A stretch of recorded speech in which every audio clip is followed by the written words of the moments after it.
দেখো বন্ধুরা আমাদের কি নিয়ে এসছে আজকে শাপলা ফুল। দেখো শাপলা ফুল, শাপলা।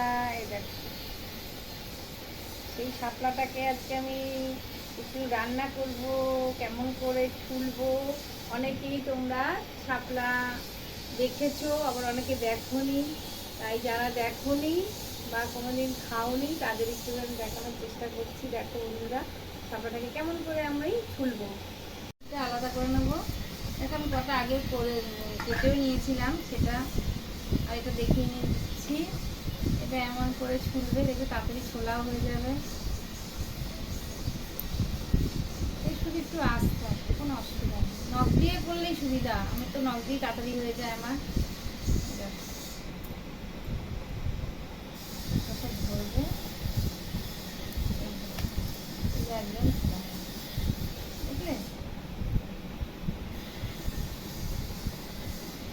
যদি মনে করো যে আজকে এরকম করে কেটে নেবে, কেটে নিয়ে দেখো আমি এখানে আগে কেটে নিয়েছি। তারপরে এগুলো ছোটো ছোটো করবে, ছোটো ছোটো করে পিস করে নেবে সবগুলো। এরকম আমি ছোটো ছোটো করে পিস করে নেবো, ঠিক আছে। দেখো বন্ধুরা আমার শাপলা কাটা হয়ে গেছে, এবার রান্না করবো। দেখো শাপলা কাটলাম। এই দেখো বন্ধুরা আমার শাপলা কাটা হয়ে গেছে, এবার রান্না করবো। ছোটো ছোটো করে কেটে নিলাম। শাপলাগুলো ভালো করে কেটে একটু জলে ভিজিয়ে রেখেছিলাম, কারণ এগুলো জলে থাকে তো। একটু ভালো করে না দিয়ে নিলে ভালো একটু অন্য জলের গন্ধ বেরোতে পারে। একটু ভালো করে জলের মধ্যে ভিজিয়ে এবার ধুয়ে জল থেকে তুলে নিচ্ছি। জল থেকে তুলে নিয়ে একটু নুন মাখিয়ে নিচ্ছি। নুন মাখিয়ে একটু রাখলাম। এবার কড়াই বসিয়েছি। এবার কড়াইতে তেল আছে, তেল দিচ্ছি। খুব বেশি তেল দিতে হবে না, ব্যাস হয়ে গেছে।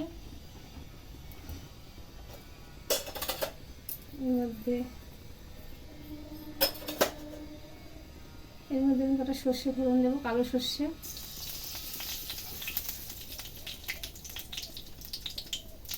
সর্ষে আর শুকনো লঙ্কা একটা দিয়ে দিলাম, একটু নুন দিয়ে দিলাম।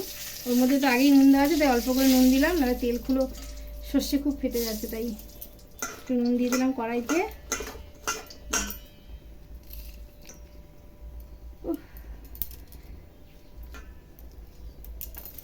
চিনিটা একটু সব জায়গা মতো রাখি। আছে শুকনো লঙ্কাও হয়ে গেছে। এবার আমি শাপলাটা দিয়ে দিচ্ছি তেলের মধ্যে।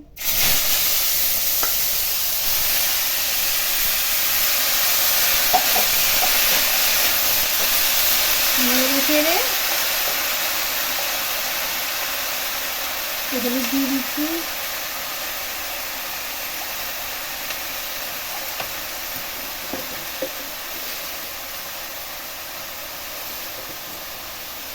একটু চিনিটাই বেশি করে দিতে হবে, একটু মিষ্টি মিষ্টি হবে। ঝাল মিষ্টি সমান সমান হলে, নুন ঝাল মিষ্টি সমান সমান হলে এটা ভালো লাগবে। দুটো কাঁচা লঙ্কা দিয়ে দিলাম, চেরা কাঁচা লঙ্কা।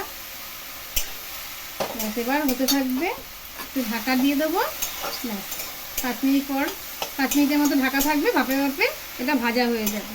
ফ্লেমে ছিল 5 মিনিটের মতো, এবার ঢাকনা খুলে দিচ্ছি। দেখো শাপলা ভাজা হয়ে গেছে।